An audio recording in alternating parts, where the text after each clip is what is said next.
नमस्कार, मैं doctor Prince Gupta. आज हम लोग नी रिप्लेसमेंट संबंधित कुछ प्रश्नों के उत्तर देंगे।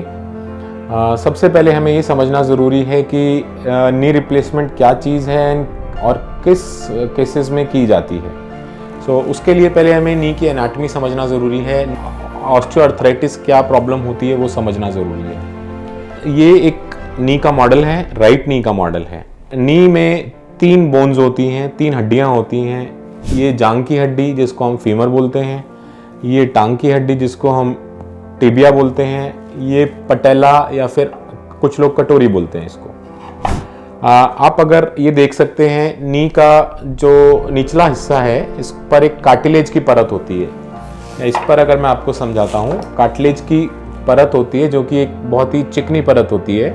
बचपन से लेकर जवानी और फिर बुढ़ापे तक ये परत रहती है। पर जब ये परत हमारी घिसनी शुरू हो जाती है, जो कि अंदाज़न 50-55 की उम्र में लोगों के साथ होती है, जिनका वज़न ज़्यादा होता है उनके साथ होती है, जिनको चोट ज़्यादा लगती है उनके साथ होती है। जब ये घिसनी शुरू हो जाती है और जब ये घिस कर इस स्टेज तक पहुंच जाती है जहाँ पर कार्टिलेज बिल्कुल ख़त्म हो चुकी है, तब हम लोग नी रिप्लेसमेंट करते हैं। तो हम लोग नी रिप्लेसमेंट में क्या करते हैं, हम उस खराब हुई परत को हटा देते हैं। हम उसको शेप देकर हम उस पर एक मेटल का इम्प्लांट या फिर एक अलॉय का एक इम्प्लांट लगा देते हैं, जिससे पेशेंट को आगे चलने में, मूवमेंट करने में, किसी भी तरीके की एक्टिविटी करने में कोई तकलीफ़ नहीं होती और पेशेंट अपना टाइम, अपना जो आगे का टाइम है चलना फिरना, जिसमें सारी एक्टिविटीज़ बिना दर्द के कर सकते हैं।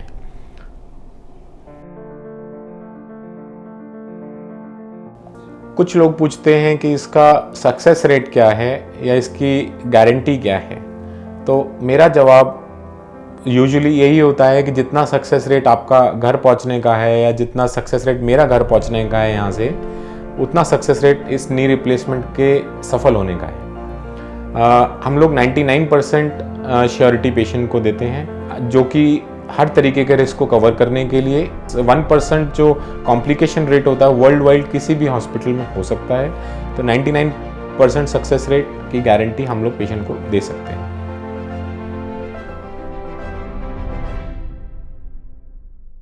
कुछ लोग ये प्रश्न करते हैं कि नी रिप्लेसमेंट के अलावा हमारे पास और क्या तरीके हैं ऑस्टियोआर्थराइटिस को ख़त्म करने के। ऑस्टियोआर्थराइटिस को जब एडवांस स्टेज में पहुंच जाता है या फिर जिसमें कार्टिलेज की परत बिल्कुल ख़त्म हो जाती है, उस स्टेज पर तो हमारे पास नी रिप्लेसमेंट का ही सॉल्यूशन होता है। बट जब हमारे पास अर्ली स्टेज में पेशेंट आता है या फिर मॉडरेट स्टेज में पेशेंट आता है, तब हम लोग पेशेंट को काफ़ी तरीक़ों से आर्थराइटिस को ट्रीट कर सकते हैं। जैसे नी में विस्को सप्लीमेंट इंजेक्शन लगाना, जिसको हम ग्रीस का इंजेक्शन बोल सकते हैं। जॉइंट में ग्रीस का इंजेक्शन हम लगाते हैं, जिससे कि जो भाग रफ हो चुका है, जो भाग खुरदरा हो चुका है, उसको थोड़ा सा चलने में खुरदरापन कम हो जाएगा। पेशेंट के जो रफ एंड्स हैं, जो खराब पार्ट है नी का, वो दर्द उतना नहीं करेगा। और तरीके एक्सरसाइज करना है, फिजियोथेरेपिक मोडालिटीज से हम उसको ठीक कर सकते हैं। वज़न अगर हम कम करते हैं पेशेंट का, अगर हम 1 किलो वज़न कम करते हैं तो घुटनों पर से 8 गुना वज़न कम हो जाता है, जिससे पेशेंट को चलने में आसानी होगी। पेशेंट को एक्सरसाइज करने से मसल्स मजबूत होंगी, मसल्स मजबूत होंगी तो घुटनों पर असर कम आएगा। इन तरीक़ों से हम कुछ हद तक ऑस्टियोआर्थराइटिस को कंट्रोल में ला सकते हैं। पर जब ऑस्टियोआर्थराइटिस एडवांस स्टेज में पहुंच जाता है, जिसमें कार्टिलेज की परत बिल्कुल ख़त्म हो जाती है, उस स्टेज में हमारे पास सिर्फ टोटल नी रिप्लेसमेंट ही विकल्प बचता है।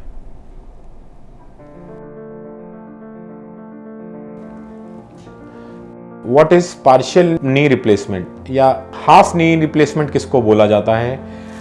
जैसा मैंने आपको बताया, नी रिप्लेसमेंट में, नी ऑस्टियोआर्थराइटिस में 3 कंपार्टमेंट्स होते हैं। जब पेशेंट का सिर्फ एक कंपार्टमेंट इन्वॉल्व होता है या एक ही कंपार्टमेंट में आर्थराइटिस है, जैसे खुरदरापन सिर्फ एक ही भाग में है, तो हम सिर्फ उतने भाग को रिप्लेस करते हैं, जिसको हम हाफ नी रिप्लेसमेंट बोलते हैं।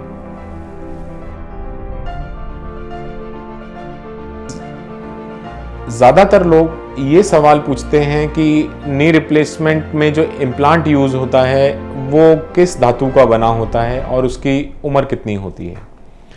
ज़्यादातर कंपनियां जो ये इम्प्लांट बनाती हैं बहुत अच्छी कंपनियां हैं और ये एक अलॉय का बनता है, अलॉय होता है जिसमें कोबाल्ट, क्रोमियम, मोलिब्डेनम अलॉय से बनता है। कुछ कंपनियां ऑक्सीनियम नामक धातु से भी इम्प्लांट बनाकर लेके आई, जिससे नी रिप्लेसमेंट इम्प्लांट की लाइफ बढ़ जाती है। ज़्यादातर नी रिप्लेसमेंट इम्प्लांट की लाइफ 15 से 20 साल होती है, पर जैसा मैंने बताया कुछ कंपनियों के इम्प्लांट की वजह से वो अच्छे इम्प्लांट आने से उसकी लाइफ अब 20 से 25 साल हो गई है।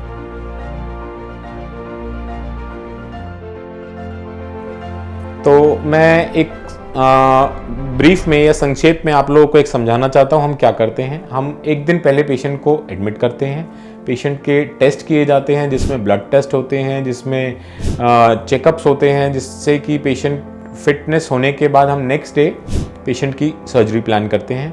सर्जरी जिस दिन होती है उस दिन हम पेशेंट को रेस्ट देते हैं, उस दिन कोई एक्टिविटी नहीं कराते। उसके अगले दिन से हम पेशेंट को वॉकर के साथ खड़ा करते हैं और कुछ कदम चलवाते हैं, और उसके अगले दिन से पेशेंट को वॉकर के साथ रूम में चलना और धीरे धीरे रूम के बाहर चलना भी अलाउ करते हैं। ज़्यादातर पेशेंट छुट्टी के टाइम तक, जो कि 3 से 4 दिन बाद होता है ऑपरेशन के, स्टिक पर आ जाते हैं और घर पर स्टिक के साथ जाते हैं। स्टिक ज़्यादातर पेशेंट्स को 2 से 3 हफ्ते के लिए रहती है। 2 से 3 हफ्ते बाद ज़्यादातर पेशेंट बिना स्टिक के चल पाते हैं। सर्जरी के बाद हम लोग पेशेंट्स को एक्सरसाइजेस सिखाते हैं।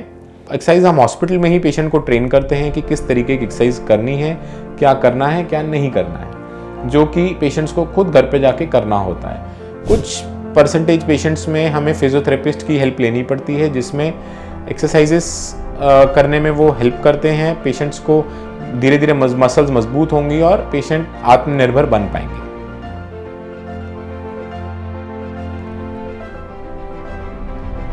अब पेशेंट को क्या नहीं करना चाहिए।